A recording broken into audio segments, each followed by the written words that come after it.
கண்டிப்பா கண்டிப்பா தப்பில்ல. யார் பதற்றப்பட வேண்டாம். உடனே நாங்க உங்களுக்கு சொல்லி கொடுத்துருவோம்.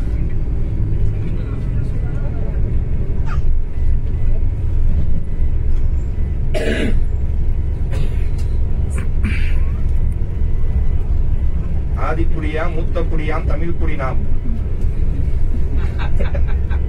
ஆனாலும் நம்ம நிலைமை வெள்ளக்கார நிலைமையா தான் இருக்கு. தப்பு கிடையாது. எல்லா லாங்குவேஜ் நம்ம கத்துக்கூடிய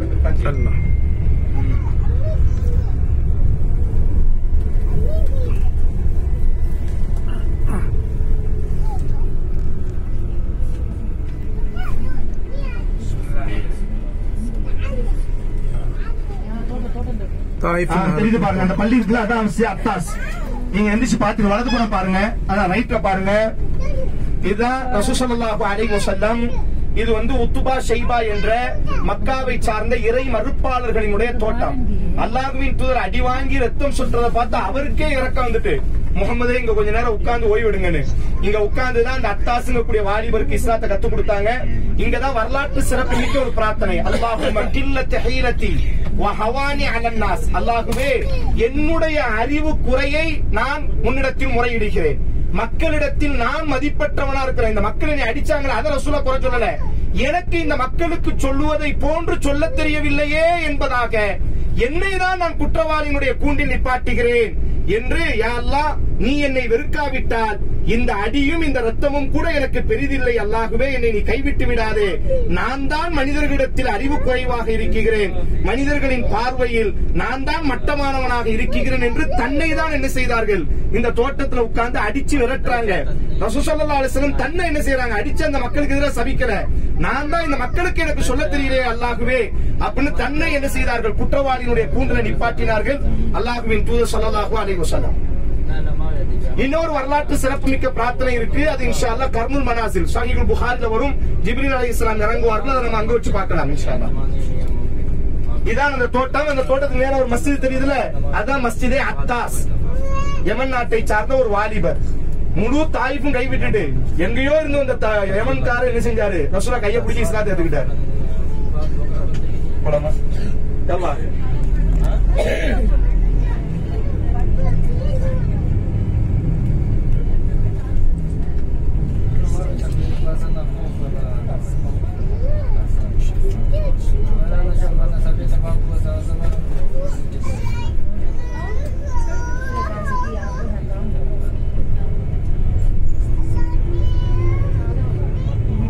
நல்லா யோசிச்சு பாருங்களேன். நம்ம அந்த மக்களுக்கு ரசூலா நலவன் ஆனாங்க. அந்த மக்கள் கல்லால் அடிச்சு விரட்டுறாங்க. ஆனா ரசூலா யார குற்றம் சொல்றாங்க பாருங்க. அல்லாஹும்ம கில்லத்து ஹீலத்தி. அல்லாஹுமே, எனக்கு தான் தெரியல, நான் தான் குற்றவாளி, எனக்கு தான் கொஞ்சம் அறிவு கம்மியா இருக்கும், இந்த மக்கள் புரியுற மாதிரி சொல்ல தெரியலையோ, மனிதர்களின் நேசிக்கக்கூடிய அளவுக்கு நான் மதிப்பில்லாதவனா இருக்கிறனும் அப்படின்னு தன்னை என்ன செய்யறாங்க, ரசூல் ஸல்லல்லாஹு அலைஹி வஸல்லம் தாழ்த்தினார்கள். இந்த மாதிரி மனம் உலகத்துல எந்த தலைவருக்கு வரும்? நம்மள யாராச்சும் ஒருத்தர் நம்ம நல்லது சொல்லி கேட்கலன்னா நம்ம என்ன செய்வோம், எவ்வளவு கோவப்படுவோம். கல்லால் அடிச்சு எச்சி துப்பி அடிச்சு விரட்டுறாங்க. சின்ன பசங்களை வச்சு கல்ல தூக்கி அடிக்கிறாங்க. அந்த நேரத்துல அந்த மக்கள் மீது ரசூலுல்லாஹ்க்கு கோபமே இல்ல, தான் மீதான் எனது வருத்தமா இருந்துச்சு.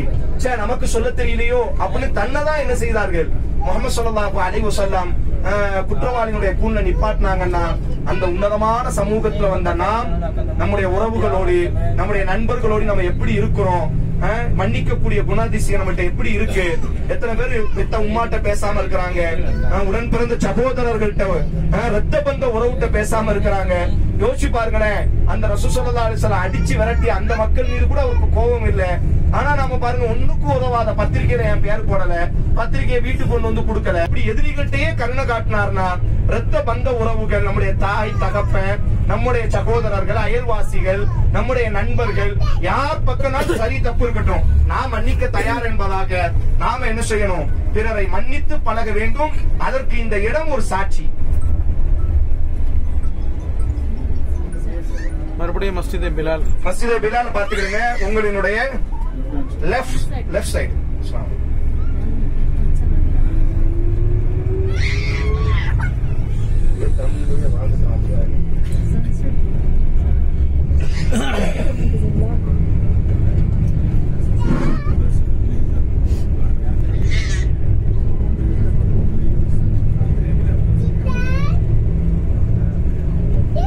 மஸ்ஜிது.